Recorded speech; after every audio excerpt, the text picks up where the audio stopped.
बिस्मिल्लाहिर्रहमानिर्रहीम। अस्सलाम वालेकुम नाज़रीन, आप यूट्यूब चैनल देख रहे हैं। मैं इमरान खान हूँ। दो ऐसी वजूहात हैं जिनकी बिना पर पाकिस्तान तहरीक इंसाफ के जो लीडर्स हैं उनका कॉन्फिडेंस शायद बढ़ रहा है, या वो बातें करना शुरू हो गए हैं जो इससे पहले वो करने से बाद वक़्त घबरा जाते थे। 9 मई के बाद जिस सूरत हाल का सामना रहा इस सियासी जमात को, उसकी वजह से वो खुलकर बात कर नहीं पाते थे। लेकिन मियाँ नवाज शरीफ साहब ने, एक तो वजह यह है कि नवाज शरीफ साहब ने अपने लोगों के ज़रिए से जो इस्टेब्लिशमेंट पर चढ़ाई शुरू की है, तो पाकिस्तान तहरीक इंसाफ के लोगों ने भी दोबारा हौसला पकड़ा। उन्होंने कहा ठीक है जी, इतनी मार हमने खा ली है।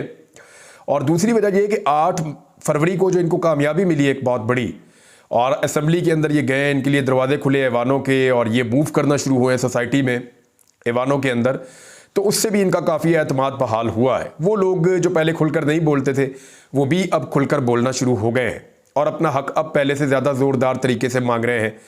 उसकी मिसाल ये है कि इमरान खान साहब ने 2 स्टेटमेंट ऐसे दिए, एक्चुअली 3 स्टेटमेंट है गुज़िश्ता चंद दिनों के, जिनके ऊपर पाकिस्तान तहरीक इंसाफ के हवाले से हम देखें तो वहाँ पे वो डिस्कस होने चाहिए। नंबर 1 शेर अफजल मरवत का स्टेटमेंट था, जिसपे इमरान खान साहब ने बड़ा कैटेगोरिकली कहा कि नहीं, ऐसा नहीं है, ये इन्फॉर्मेशन गलत है, मेरे तो बड़े अच्छे ताल्लुकात हैं। मैंने जब मोहम्मद बिन सलमान को कहा तो उन्होंने $3 अरब फौरी तौर पे हमारे अकाउंट के अंदर रखे।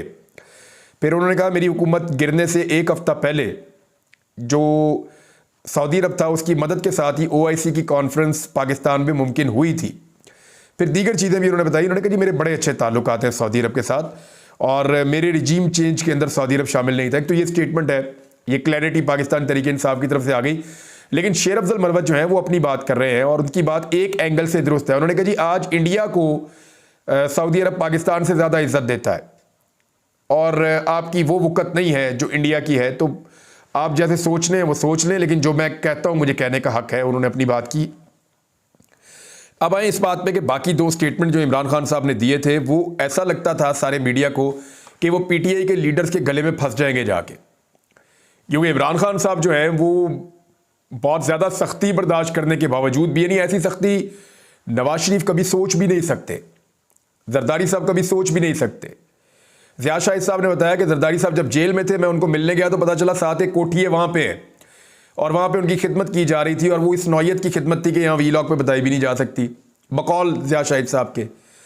तो इस बात पे आ जाए कि एक्चुअली 2 वो कौन से स्टेटमेंट है। एक तो जो स्टेटमेंट इमरान खान साहब ने दिया था आर्मी चीफ के हवाले से, कि army chief general Asim Munir के हवाले से इमरान खान साहब ने सख्त अल्फाज इस्तेमाल किए थे, और उन्हें कहा कि अगर मेरी वाइफ को कुछ हुआ तो मैं आसिम मुनीर साहब को नहीं छोड़ूंगा। इमरान खान साहब ने कहा कि अगर ये जो कुछ भी हो रहा है मेरी बीवी के ख़िलाफ़ ये जनरल आसिम मुनीर कर रहे हैं। फिर उन्होंने इसके ऊपर तफसीली बात की। तो लतीफ़ खोसा साहब से जब ये सवाल किया गया तो उन्होंने कहा जी कि चीफ़ हमारे सियासत करते हैं, तो खान साहब उनके ख़िलाफ़ बात ना करें तो किसके ख़िलाफ़ बात करें, या तो सियासत से दूर रहे वरना सुनना पड़ेगा। ये लतीफ़ खोसा साहब ने आज कहा। दूसरा जो है वो रिपोर्टर्स ने कोशिश की कि बैरिस्टर घोर साहब को इस स्टेटमेंट के अंदर फंसाएं जो इमरान खान साहब ने जनरल आसिम मुनीर के बारे में बोली। तो उसमें जो उन्होंने जवाब दिया वो भी आप सुन लीजिए। उन्होंने कहा कि हमने नहीं कहा बनी गाला में अपनी मर्जी से बुशरा बीबी को रखा गया है, वो अकेली है, एक कमरे में बंद है, कोई खिड़की कोई दरवाज़ा नहीं खुला, सब बंद है, और जिसके हाथ में उसकी कस्टडी है। इमरान खान साहब ने बिल्कुल सही नाम लिया है, बेहतर नाम लिया है, सही जिम्मेदारी डाली है। जिसके हाथों में कस्टडी है वही उनकी ज़िंदगी के लिए, सिक्योरिटी के लिए और सेहत के लिए ज़िम्मेदार हैं। यानी इमरान खान साहब के स्टेटमेंट को सेकंड किया, हालांकि बड़ा सख्त स्टेटमेंट था। ऐसा तवक्को की जा रही थी कि शायद पाकिस्तान तहरीक इंसाफ के जो दीगर कायदीन हैं उनके लिए मुश्किलात पैदा हो जाएंगी, लेकिन उन्होंने स्टेटमेंट को ओन किया। अब आप इस चीज़ पर आ जाएँ कि आज एक और बच्चा जो है वो जाँ बहक हो गया, और शरीफ ख़ानदान का तो ऐसा लगता है ये वतीरा है या खूनी ख़ानदान लगता है मुझे। आपको याद होगा नवाज शरीफ साहब निकले एक लॉन्ग मार्च लेके, और रास्ते में उनके प्रोटोकॉल की गाड़ी से एक बच्चा फौत हो गया था GT रोड के ऊपर, जब कैप्टन सफदर ने जो है वो बड़ा नारे लगाते हुए स्टेज पे चढ़कर कहा था कि ये हमारी एक तहरीक शुरू हुई है, पाकिस्तान के लिए तहरीक शुरू हुई है, तो ये बच्चा हमारी तहरीक का पहला शहीद है। और भाई वो बच्चा सड़क के ऊपर तमाशा देखने आया था, आपकी गाड़ी ने उसको टक्कर देकर मार दिया। अपने बच्चों को आप हेलीकॉप्टर के अंदर, जहाज़ों के अंदर पहले आपने घर भेजा, स्पेशल प्लेन के ऊपर मियाँ नवाज शरीफ साहब ने खसूसी इंतजामात करके अपने कैप्टन सफदर के बच्चों को, मरियम नवाज को, बाकी सबको इस्लामाबाद से जो है वो भिजवाया था रायवेंड, और मरियम नवाज ने कहा था बाप का हुक्म, ये ट्वीट कर दिया था। और ये लोग अपने बच्चे उन्होंने सेव कर लिए थे और लोगों के बच्चों को जो है वो सड़कों के ऊपर कुचलना शुरू कर दिया था। तो वो बच्चा जब फौत हुआ था तो इन्होंने बड़ा गैर जिम्मेदारी वाला स्टेटमेंट दिया था।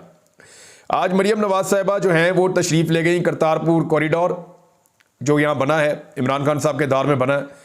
जनरल कमर जावेद बाजवा साहब का बड़ा उसके अंदर कंट्रीब्यूशन था, इमरान खान साहब का अपना बड़ा विजन था उसके बारे में। और ये नवजोत सिंह सिद्धू जब पाकिस्तान आए थे तो उन्होंने इमरान खान साहब के दौर में इस ख्वाहिश का इजहार किया था कि यहाँ से एक लांगा, वो पंजाबी में कहते हैं लांगा बन जाए, ऐसी करतारपुर तक आ जाए करिए, क्योंकि इससे पहले वो लोग बॉर्डर के उधर खड़े होके वहाँ पे एक ऊंचा चबूतरा बना हुआ है, वहाँ से दूरबीन के साथ अपने मजहबी मकाम को यहाँ पाकिस्तान के अंदर देखा करते थे। तो वो चंद किलोमीटर का ही फासला था, बिल्कुल थोड़ा सा ही। तो फिर इमरान खान साहब के दौरे हुकूमत में जनरल कमर जावेद बाजवा ने, इमरान खान साहब ने ये फैसला किया, जब इस ख्वाहिश का इजहार किया नवजोत सिंह सिद्धू ने भी, और उनको ये बताया गया कि हम ये खोल देंगे कॉरिडोर। तो फिर ये कॉरिडोर बनाया गया सिख यात्रियों के लिए, वो वहाँ आते हैं, और करतारपुर का पूरा एक सिस्टम बनाकर उनको दिया गया। मरियम नवाज उधर कोई गंदम काटने के लिए, और इस चक्कर में वहाँ पे पॉलिटिकल टिकटॉक वगैरह ये वो जो बनते हैं उस चक्कर में वहाँ पे गई। तो वहाँ पे इनके स्क्वाड की गाड़ी से, इनके प्रोटोकॉल की गाड़ी से आज एक और नौजवान जाँ बहक हो गया। ये गाड़ी जो है, एक तो डीपीओ ने कंफर्म किया कि वो गाड़ी ज़बरदस्ती ओवरटेक कर रही थी, गलत ओवरटेक कर रही थी प्रोटोकॉल की गाड़ी, जो मरियम नवाज की प्रोटोकॉल की गाड़ी थी, और उस गाड़ी ने उस नौजवान को कुचल दिया। मोटरसाइकिल पे जो उसके साथ वाला बच्चा था वो बच गया, और ये नौजवान वहाँ पे जाँ बहक हो गया। और हमेशा गरीब का बच्चा मरता है। इनके अपने बच्चे प्रोटोकॉल के अंदर, बुलेट प्रूफ गाड़ियों के अंदर, और सिक्योरिटीज़ के अंदर, डबल डबल ट्रिपल ट्रिपल हिफाजतों के अंदर, और वीआईपी क्लासेस के अंदर, और पता नहीं क्या क्या इनके लिए प्रोटोकॉल्स हैं। उसके अंदर इनके अपने बच्चे, बेगमात, फैमिली के लोग जो है वो बाज़ारों में जाते हैं, स्कूल में जाते हैं, सड़कों पे जाते हैं, बैरून मुल्क ट्रैवल करते हैं, वहाँ पे इनको प्रोटोकॉल्स मिलते हैं। तो अपने बच्चों के लिए निज़ाम को जितना मैक्सिमम ये कर सकते हैं इन्होंने महफूज किया हुआ है, और गरीब के बच्चे को हमेशा मरने के लिए छोड़ा हुआ है। और इसके ऊपर इन्होंने बाद में कोई अफसोस नहीं किया, वहाँ रुके नहीं, वहाँ उसके घर उस वक्त नहीं गए। इसी तरह मियाँ नवाज शरीफ ने भी किया था, यही उनकी बेटी भी कर रही है। बहरहाल ये बहुत अफसोसनाक है। नाज़रीन, टैफ्टा ने इश्तिहार छापा और उसकी तफसीलात भी सामने आई। इसके अलावा जो है वो गंदम के लिए इश्तिहार आज छापे गए, उसकी तफसीलात भी सामने आई। यानी एक एक सफ़े का, आधे आधे सफ़े का इश्तिहार छाप रही है मौजूदा हुकूमत। एक तरफ एहसन इकबाल अपने मुंह से क्लेम कर रहा है, एक तरफ मिफ्ता इस्माइल अपने मुंह से कह रहा है, एक तरफ वजीर आज़म शहबाज शरीफ अपने मुंह से कह रहा है कि चाय पिलाने के पैसे नहीं है। वो अपने मुंह से जनाब सारे के सारे ये कह रहे हैं कि हमारे पास कख नहीं बचा, हम जितना पैसा इकट्ठा करते हैं उससे ज्यादा तो हमने सूद देना है। और ये 2 साल में हमारी ये कारकर्दगी है, अपने मुंह से इन्होंने माना कि इस 2 साल में हमारी ये कारकर्दगी है जो पाकिस्तान के 76-77 सालों में वहां पे नहीं हुआ, वो पहली मर्तबा अब हो गया है। और वो क्या हुआ है कि पाकिस्तान को सूद की अदायगी के लिए भी कर्जा लेना पड़ रहा है। पहले तो कर्जे की अदायगी के लिए कर्जा लेना पड़ता था ना, वो भी सुनने में अजीब लगता था। अब कर्जे के ऊपर जो सूद है उसकी अदायगी के लिए भी कर्जा लेना पड़ता है। यह है जनाब पाकिस्तान के साथ इनका किया हुआ मजाक। और उस मुल्क के अंदर इनके शुगल ही खत्म नहीं हो रहे, ये नरगसियत का शिकार है। हर इश्तिहार पे मरियम नवाज साहबा का अपना मुंह लगा होता है। इससे पहले नवाज शरीफ के दौर में आप देखें तो मियाँ साहब अपना जो है वो चेहरा मुबारक जो है वो हर इश्तिहार के ऊपर, हर चीज़ के, आटे की बोरी लो ऊपर मियाँ साहब का मुंह है, गंदम की बोरी देखो ऊपर मरियम नवाज का इश्तिहार के ऊपर मुंह है। यानी इन्होंने अपना चेहरा हर जगह पे फिट करना है हर हाल में। शहबाज शरीफ की भी यही आदत थी, नवाज शरीफ की भी यही आदत थी, आज मरियम नवाज की भी यही आदत है। आपको याद होगा शहबाज शरीफ ने यूं करके एक फोटो थी, वो हर तरफ पूरे पाकिस्तान में, पंजाब में फैला दी थी सरकारी खर्चे के ऊपर। भाई इतना शौक है अपने चेहरे लोगों को दिखाने के लिए, तो भाई आप अपने ज़ाती पैसे से अखबारात को इश्तिहार दीजिए, आप अपने ज़ाती पैसे से अपनी तशहीर कीजिए, अपनी पार्टी के पैसों से अपनी मशहूरी आप करें। सरकारी पैसे से अखबारात के अंदर इश्तिहार लगवाना और उसके अंदर अपने चेहरे लगाना, ये सख्त नाइंसाफ़ी है। और ये सिर्फ और सिर्फ मीडिया को कंट्रोल करने के लिए और अपनी प्रमोशन के लिए ये काम कर रहे हैं। और हालत इनकी ये है कि खैबर पख्तूनख्वा में फजलुर रहमान की पार्टी ने और नून लीग की पार्टी ने, दोनों ने एक दूसरे पे केस कर दिया हाई कोर्ट के अंदर, क्योंकि दोनों को 7-7 मखसूस नशिस्तें मिली हैं जो पीटीए ने जीती थी। यानी जो पाकिस्तान तहरीक इंसाफ की अपनी जीती हुई नशिस्तें हैं, जो मखसूस नशिस्तें तहरीक इंसाफ को मिलनी चाहिए थी, नून लीग के अपने वकला कह रहे हैं, अपने लोग कह रहे हैं कि हमारा हक नहीं बनता। उनमें से आधी नून लीग ले गई, आधी फजलुर रहमान की पार्टी ले गई। अब दोनों को 7-7 सीटें मिल गई। एक सीट है अकलियत की भी, उसके ऊपर दोनों का फड्डा पड़ गया। वो कहते जी अकलियत की मुझे दें, वो कहते जी मुझे दें। इलेक्शन कमीशन ने जो है वो दे दी सीट फजलुर रहमान को और उन्होंने अदालत में केस कर दिया। और अब क्या रहे हैं पता आपको, इस सीट के ऊपर टास होगा। यानी अंदाजा कीजिए कि सीटें जीती हैं इमरान खान ने और सीटों का हक है पाकिस्तान तहरीक इंसाफ का। बट किस में गई?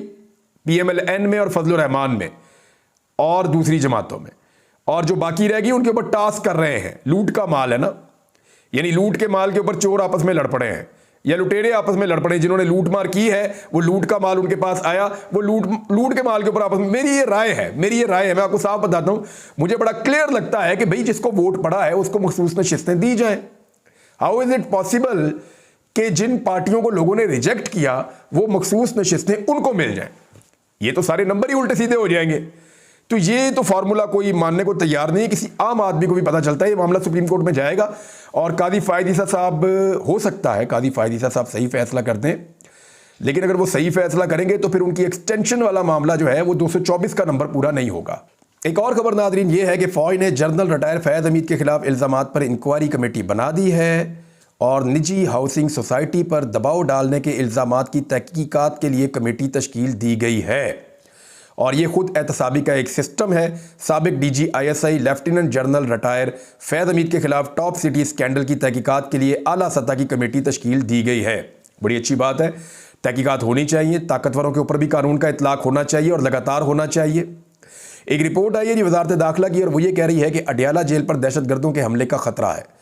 देखिए, मैंने आपको बहुत पहले कहा था कि अडियाला जेल में कोई ना कोई तरीकाकार करके इमरान खान को बनी गाला शिफ्ट करने की कोशिश की जाएगी और बनी गाला तब शिफ्ट किया जाएगा जब इन्हें अंदाज़ा हो जाएगा कि अब उसको जेल में मज़ीद नहीं रखा जा सकता और अब इमरान खान आज़ाद हो जाएंगे अदालती फैसलों के नतीजे में। तो पहले उनको बनी गाला शिफ्ट किया जाएगा, क्योंकि अगर जेल से इमरान खान अपने घर तक गए तो उन्हें कई दिन भी लग सकते हैं, क्योंकि लोगों की बहुत बड़ी तादाद पूरे पाकिस्तान से निकलकर इमरान खान को लेने के लिए आ जाएगी और इतना बड़ा बोझ कोई हुकूमत नहीं उठा सकेगी। इमरान खान को पहले बनी गाला शिफ्ट किया जाएगा, फिर पूरे इस्लामाबाद में कंटेनर्स लगाए जाएंगे और उन कंटेनर्स की मौजूदगी में इमरान खान साहब की आज़ादी का अनाउंसमेंट होगा। अच्छा, एक इंटरेस्टिंग खबर आपको मैं सुनाऊं। राणा सनाउल्लाह साहब ने कहा है कि मेरे ऊपर जो मनशियात का मुकदमा कायम किया गया था उसमें साबिक आर्मी चीफ जनरल बाजवा और साबिक DG ISI जनरल फैज़ हमीद की रजामंदी शामिल थी। लेकिन मज़े की बात यह है कि जनरल बाजवा के दौर में जब इमरान खान साहब की हुकूमत ख़त्म हुई तो राणा सनाउल्लाह वज़ीर दाखिला बने और उन्होंने उस पूरे दौर में एक मरतबा भी जनरल बाजवा का नाम नहीं लिया और उन्होंने ये नहीं कहा कि जनरल बाजवा ने उनके साथ ज़्यादती की है। आज उन्हें ये ज़्यादती याद आ गई। बिजली की कीमत नादरीन, दोबारा एक और ख़बर आई मेरे सामने। ₹2.94 फ़ी यूनिट बढ़ाने का इम्कान है और उसके लिए CPA ने नेपरा से एक माह के लिए बिजली फ़ी यूनिट ₹2.94 यानी ₹3 फ़ी यूनिट महंगी करने की दरख्वास्त कर दी है। इजाफा मार्च के महीने के फ्यूल प्राइस एडजस्टमेंट की मद में मांगा गया है। ईद पे यानी झूठी खबर चलाई गई थी कि बिजली सस्ती हो रही है। यानी ये चक्कर ही देते हैं कौम को, बिजली सस्ती कोई नहीं करते। मरियम नवाज साहबा ने एक बड़ी इंटरेस्टिंग स्टेटमेंट आज दी, उसके ऊपर मैं अपने वीलॉग का इख्तिताम कर देता हूँ। मरियम नवाज ने कहा कि करतारपुर राहदारी हमारे कायद नवाज शरीफ का विजन था। तो मैं कुछ विजन मरियम नवाज भूल गई हैं। आपको नाज़रीन, आपने देखा होगा छोटे बच्चे जब बैठते हैं ना आपस में तो वो गप्पे शप्पे ज़्यादा लगा देते हैं। मेरे अब्बू ये करते हैं, मेरे अब्बू एक कार से उठा लेते हैं, मेरे अब्बू ने फ़लाँ काम कर दिया है, तुमने मेरे अब्बू को नहीं देखा वो मोटरसाइकिल बहुत तेज़ भगाते हैं। यानी छोटे बच्चे जो होते हैं ना उनके लिए उनके अब्बू जो हैं वो बड़े आइडियल होते हैं, क्योंकि वो एक फैंटेसी वर्ल्ड में रहते हैं ना, तो उन्हें लगता है कि दुनिया का सबसे ज़बरदस्त आदमी जो है वो उनका बाप है और दुनिया के सारे काम उनकी माँ कर सकती है। हर छोटे बच्चे को ये लगता है, ये उसकी साइकी है।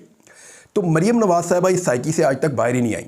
तो कुछ चीज़ें वो भूल गई हैं, मैं उन्हें याद दिला देता हूँ कि पाकिस्तान भी जो है ना वो उनके वालिद गिरामी नवाज शरीफ साहब का विजन था, तभी वो बना था। पाकिस्तान का ख्वाब भी अल्लामा इकबाल ने नहीं देखा, मियाँ नवाज शरीफ ने देखा था। पेरिस का जो आईफल टावर है वो उन्होंने नहीं बनाया, वो मियाँ नवाज शरीफ साहब ने डिज़ाइन करके बनाया था। लंदन का जो ब्रिज है वो भी मियाँ नवाज शरीफ साहब ने बनाया था, मरियम नवाज साहबा भूल रही हैं। अमेरिका का जो मुजस्मा आज़ादी है वो भी मियाँ नवाज शरीफ साहब की वजह से है।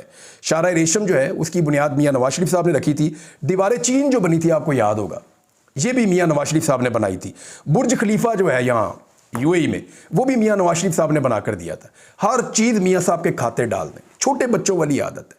और भाई करतारपुर कॉरिडोर जो है वो इमरान खान और जनरल बाजवा इनकी ज़ाती काविशों के नतीजे में बना था और उन्होंने बहुत तेज़ी से इसको मुकम्मल किया था और रिकॉर्ड टाइम पे इसको पूरा करके इसको खोल दिया था। उसका आज भी सारा का सारा वो डॉक्यूमेंट मौजूद है। लेकिन जो शय इनको अच्छी मिलती है ना, अपने अब्बा के खाते में डाल देती हैं। शुक्र है इन्होंने ये अपने अब्बू के खाते में नहीं डाल दिया कि पहली और दूसरी जंग अजीम की सुलह भी मेरे अब्बू ने करवाई थी। अब तक के लिए इतना ही। अपना ख्याल रखिएगा, अपने इस चैनल का भी। अल्लाह हाफ़िज़।